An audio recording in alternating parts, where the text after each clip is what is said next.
Shakespeare, wordplay for the stage and film. Musicians have been known to play in the orchestra of a stage musical, having never before read or heard the music to be performed.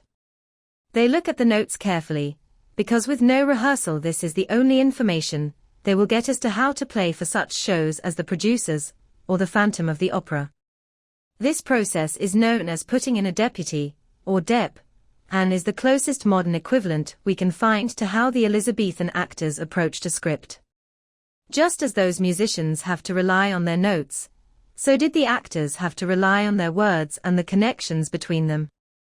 The fact that the words alliterate or assonate with others, or have rhymes at the end of a line, which should be played as rhymes, shows that the character being played wants to indulge some particular wordplay at this moment.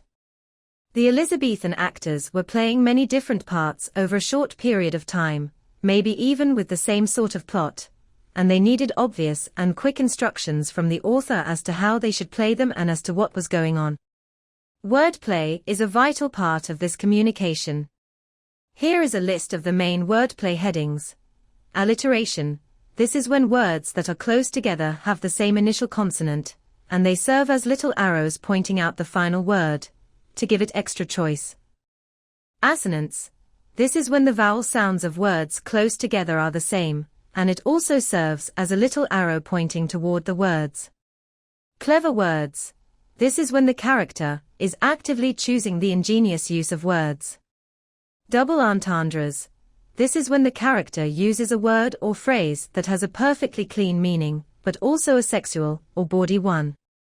The word die, for example, meant not only expiring, but also the little death of sexual ecstasy, and Hamlet's use of country matters has always got a snigger from those in the know, and the word cunning, come to think of it. Metaphor. This is when words or ideas are said to be the other things, and it is evidence of the character being even more clever. Midline endings. This is when Shakespeare ended a thought in the middle of a line, and it is a deliberate message that the ideas of the next thought should crash into the end of the previous one, and that there should be no pause, but a change in the tempo at this point. Repeated words. This is when a word or sequence of words is repeated immediately, and it serves to draw attention to them and to make the actor really choose to say those words again. Rhyme. This is when the end words of two lines rhyme with each other, and the effect is to bring attention to the last word. Separations. This is when the end consonant of one word is the same as the starting consonant of the next, and this forces the actor to separate the words, not run them together. This choice is in itself the acting note. Simile.